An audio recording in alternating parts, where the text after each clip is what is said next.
क्या करने जा रहा है? आज बीटीसीपी पे बात कर लेते हैं। सबसे पहले मार्केट की अपडेट आप लोगों को दे दूं। 4 ओवर पे जो लोग फॉलो करते हुए आ रहे हैं उन लोगों को बताया था कि हम यहाँ इस तरीके से कंसोलिडेट कर सकते हैं।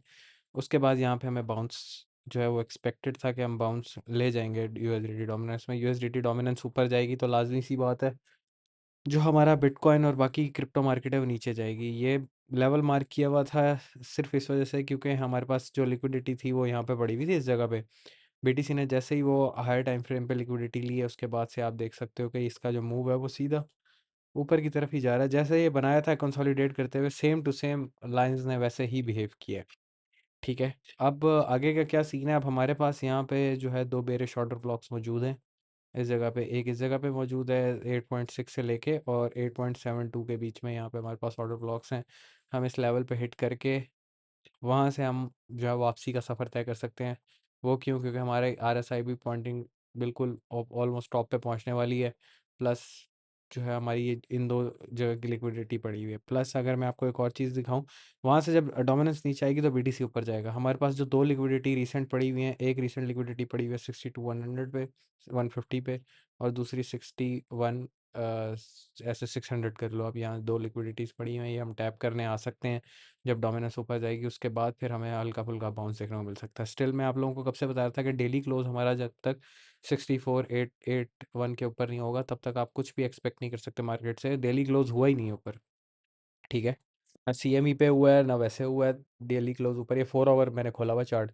अगर डेली क्लोज हमारा इधर 64,881 के ऊपर हो जाता तो हमारा टारगेट 62,200 और 67,200 होता। वो नहीं हुआ तो मैंने आपको बताया था कि कैंडल अंदर क्लोज होगी तो हमारे पास क्लियर शॉट है 63,200 तक और 62 के लेवल तक। पहला टारगेट तो ऑलमोस्ट हिट हुआ है, दूसरा टारगेट ही है।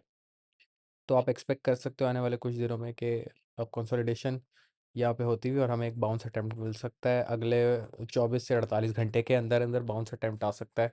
अब वो आए 64,500 तक या 64,800 तक, वो हमारा नसीब।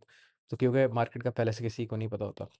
तो सेकेंडली आप सिर्फ प्रोबेबिलिटीज़ पे चल सकते हो। आपको अपनी प्रोबेबिलिटी सेट करनी होती है, फिर आपको कॉन्फ्लुएंस मिलाने होते हैं। कॉन्फ्लुएंस अगर मैं आपको बीटीसी डोमे आरएसआई का दूं तो ये पेड आरएसआई है, ये आम आरएसआई नहीं है। क्योंकि आप जब एक अपना ट्रेड प्लान कर लेते हैं तो उसके बाद फिर आपने कॉन्फ्लुएंस देखने होते हैं जिसमें आरएसआई आ जाता है, लिक्विडेशन आ जाता है, और उसके अलावा जो है वो साथ में आप बाइंग ऑर्डर्स और सेलिंग ऑर्डर्स देखते हो, ऑर्डर फ्लो देखते हो किस तरफ है।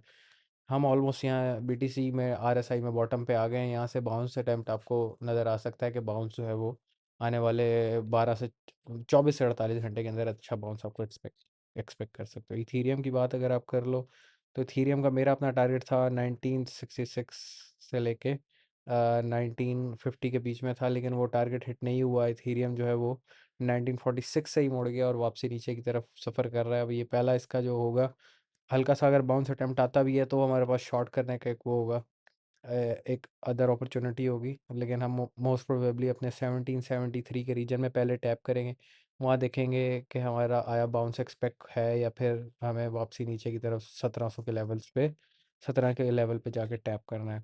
और सोलाना में अगर आपको दिखाऊं तो सोलाना ने 4 ओवर स्ट्रक्चर पे लोअर हाई लोअर लोज बना रहा है मुसलसल। और आप एक्सपेक्ट कर सकते हो कि सोलाना भी अपना टैप करने आएगा। ये ऑलमोस्ट ऑलमोस्ट हमारा 68 से 70 का रीजन है, इसको टैप करेगा। लेकिन अगर बीटीसी पहले अगर हमारा बीटीसी टैप कर गया और उसके बाद बाउंस स्टार्ट हो गया तो फिर आप बाकी सारी जगहों पे भी बाउंस एक्सपेक्ट कर सकते हो, चाहे वो सोलाना हो इथीरियम हो।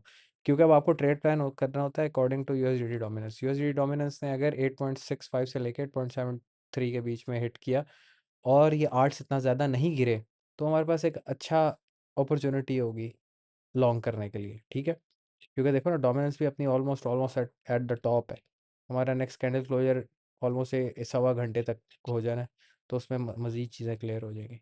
तो ये सिंपल सी अपडेट थी। अगर मैं साथ आपको जो है इसका ऑर्डर फ्लो भी दिखा दूँ, ठीक है, बिटकॉइन का डेली 1 घंटे पे भी दिखा देता हूँ। अब आप कहोगे यार ये तो इंडिकेटर लगा हुआ है, ये वो इस तरीके का कुछ नहीं है।